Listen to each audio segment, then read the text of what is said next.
Assalamualaikum warahmatullahi wabarakatuh. Perkenalkan, nama saya Inu Hoirunisa dari SMP Negeri 1 Pleret akan membacakan cerita pendek yang berjudul Senja di Jembatan Pena, karya Ogi Hendrayana, SPD, SMP Negeri 1 Sumber. Libur telah tiba, hatiku gembira. Senandung yang terdengar riang dari mulut kecil Tiara. Keceriaan menyambut waktu liburan pun dirasakan oleh semua siswa SD Cendrawasih. Sorak-sorai terdengar di seluruh penjuru sekolah. Dengan sembari menenteng ransel makanan, langkah Tiara menggebu menuju gerbang sekolah. Beban tas di pundaknya pun tak ia rasa. Sudah terbayangkan dalam pikirannya bagaimana menyenangkannya liburan di Jakarta. "Pak, Bapak!" Suara dan lambaian tangannya membuat Bapak menoleh. Senyum sumringah keduanya terlihat jelas. Bapak menyodorkan helmet ke tangan Tiara yang penuh dengan barang bawaan. Tak tega melihat Tiara kesulitan, helmet kuning berbunga itu dipakaikannya ke kepala Tiara. "Let's go!" Tangannya menunjukkan ke arah jalan raya. Bapak menancapkan gas segera berlalu dari sekolah. Seperti biasa, mereka sungguh menikmati perjalanan pulang. Polusi udara yang menerpa wajah dianggapnya anugerah oleh mereka. Iya, mereka bersyukur masih bisa bernafas di tengah gempuran kehidupan di Jakarta yang gemerlapnya menyilaukan mata. "Pak, nanti kita mau jalan-jalan kemana ya?" Suara Tiara tak kalah dengan suara bising kendaraan. Bapak tidak menggubrisnya. Motor itu terus melaju begitu saja, sementara Tiara masih sibuk dengan permen lollipopnya. Namun, sesekali terdengar keinginan Tiara. "Pak, kita sudah beberapa bulan tinggal di Jakarta, tapi belum pernah jalan-jalan." Bapak hanya menoleh, melihat ekspresi Tiara dari arah kaca spion itu. Saat perjalanan pulang, Tiara, Bapak, dan motor tua itu melewati tumpukan sampah yang tingginya hampir 1 meter. Tidak sedikit sampah itu berserakan di jalanan. "Ih, jorok sekali!" "Tidak," Tiara menggerutu. "Masa iya sampah ini mau setinggi gunung?" Pemandangan yang menjijikan. Tiara pun menghirup bau busuk sampah. Sampai-sampai ia harus menutup hidungnya. Sampah itu mengalihkan pembicaraannya tentang liburan. "Ayo Pak, digas. Aku ingin cepat sampai rumah." Bapak ikut saran Tiara. Setibanya di rumah, "Assalamualaikum Bu." Tiara mencium tangan ibu. Belum sempat ibu menjawab salamnya, Tiara langsung mengomel. "Bu, Tiara kesal sekali. Tadi di bahu jalan ada tumpukan sampah." Loh, kenapa ini anak ibu? Bukannya mau liburan itu senang ya? Kok ini malah ngomel terus?" kata ibu menghampiri Tiara. "Hah, emangnya kita mau pergi kemana Bu?" tanya Tiara terkejut. Kemana ya?"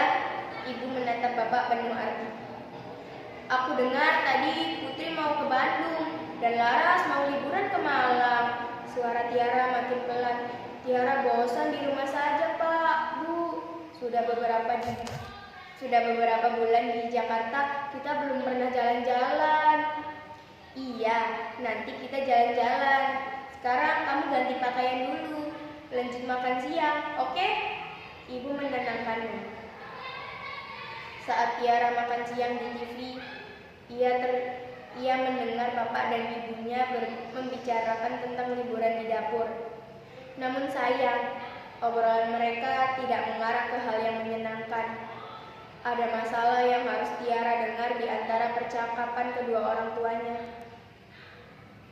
"Kasihan loh Pak, Tiara. Di saat anak-anak lain liburan ke tempat wisata, Tiara hanya diam saja di rumah," keluh ibu sambil merapikan pakaian yang tadi sudah diangkatnya dari jemuran. "Bapak juga mau Tiara senang di hari liburnya," kata Bapak. "Tapi Bu, Uang buat liburannya dari mana? Walaupun pelan, suara mereka tetap terdengar oleh Tiara. Suapannya terhenti. Tiara diam. Ia paham dengan situasi ini. Ia tidak memaksakan apapun.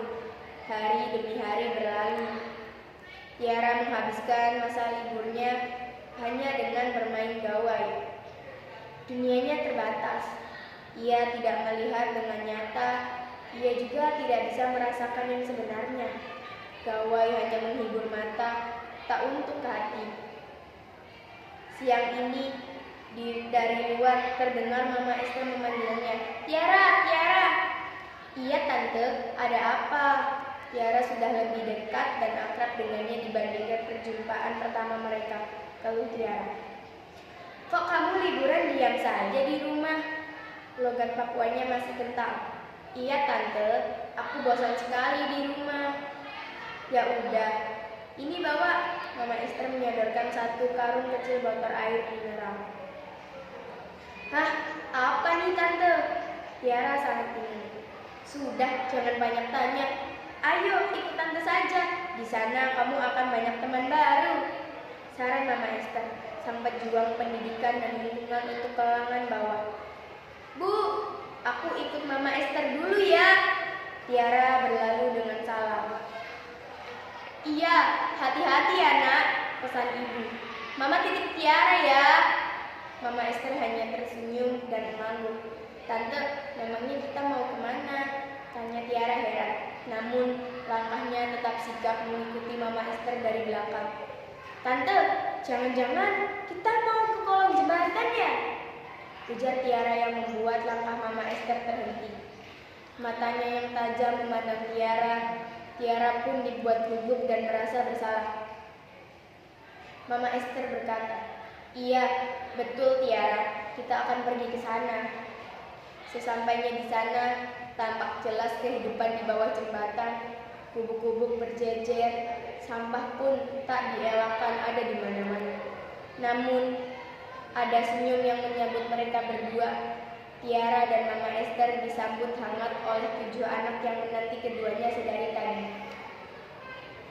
Ketujuh anak itu adalah tunas bangsa yang ditumbuh di tempat yang salah. Mereka memiliki kemampuan yang keras untuk belajar, namun kehidupan memaksa mereka untuk memilih. Dari sampai pukul 14, mereka disibukkan dengan mencari barang rongsokan. Bukan untuk menjaga lingkungan, namun untuk mencari uang. Digenggamnya sebuah pena dan buku lusuh serta di hadapan mereka sebuah papan tulis yang tertancap miring di dinding beton jalanan. Mereka akan belajar. "Anak-anakku, perkenalkan ini ada teman baru kalian, yaitu Tiara." "Ayo beri salam Tiara." "Selamat siang menjelang sore teman-teman. Aku Tiara, tetangganya Mama Esther. Senang berjumpa dengan kalian," ujar Tiara. Saat perkenalan di depan, Tiara fokus melihat pada seorang anak yang berusia 4 tahun yang membawa boneka beruang. Tiara sangat mengenal boneka itu.